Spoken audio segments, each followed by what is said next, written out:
ምርቃቱ በጣም ደስ ይላል ከመጠን በላይ ነው የተደሰትኩት ይሄ ዳውሮ እንደዚህ ሲሆን በጣም ደስ ይላል ለኛም ለትውልድ እንዲህ አይነት ነገር ሲተላለፍ በጣም ከመጠን በላይ ደስ ብሎኛል ተርጫ መናሪያ ምረቃ ላይ ነው ተገኘሁት ምረቃው በጣም ደስ የሚያሰኝ ነው ከዚህ በፊት በጭቃ ስንቸገር ነበር በጣም እዚህ መናሪያው ራሱ እንደዚህ ያለ መናሪያ አልነበረንም በጣም ስንቸገር ነበር እግዚአብሔር ይመስገን በክልሉና በዞኑ አቅም ዛሬ ጥሩ መናሪያ አግኝተን ለምረቃ ደስ ብሎን ወደ ምረቃ ገብተናል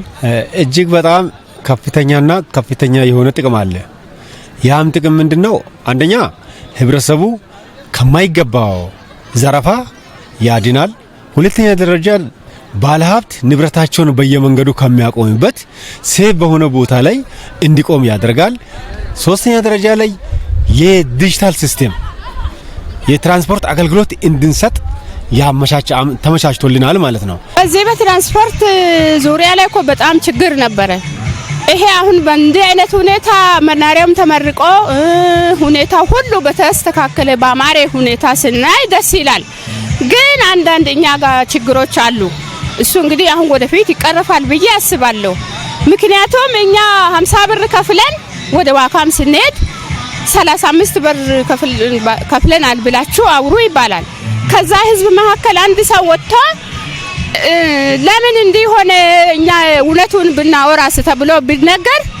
እቺን ያወራ ሰው ከመናሪያው ይወጣ ማለት ከመኪና ውስጥ ወደ የትም ይጣላል እንዴ አይነት ችግር አለ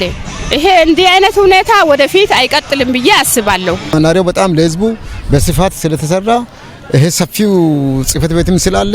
ካሁን እንደ በፊቱ አይደለም አሁን በቅርበት ራሱ ለክትትልም ይመቻቻል ጽፈት ቤቱም እዚህ ነው ቁጥጥሩም እዚህ ነው ስለዚህ ቀጥታ መናሪያው በአገባቡ ጭማሪ ምናምን የሚለው ነገሮችን አንስቶ ትከቱንም እዚህ ግቢ ላይ ቆርጦ አሰራሩን በጠብቆ ቢሰራ ትልቅ ለህዝቡ ጥቅም እንዳለ ነው ህዝቡም ደግሞ ከዚህ በፊት በጣም እየተጎላላ ያለ ህዝብ ነበር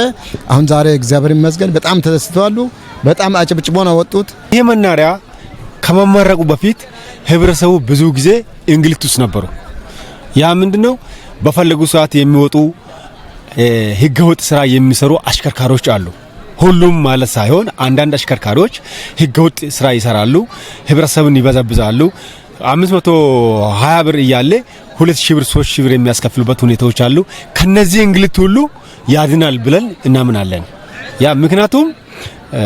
ይሄ መናሪያ ማለት እስከሚማረክ ድረስ